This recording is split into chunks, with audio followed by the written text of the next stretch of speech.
Hi guys! Ayan po siya. Naglalaba. Kaya ng mga mabubuting asawa. Naglalaba. Oh, mga 10 damit lang yan.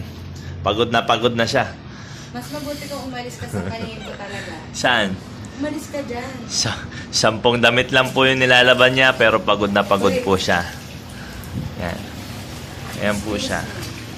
Tsaka hindi na po naliligo yan. Mabahong asawa po yan. Hmm? Doon ko maligo.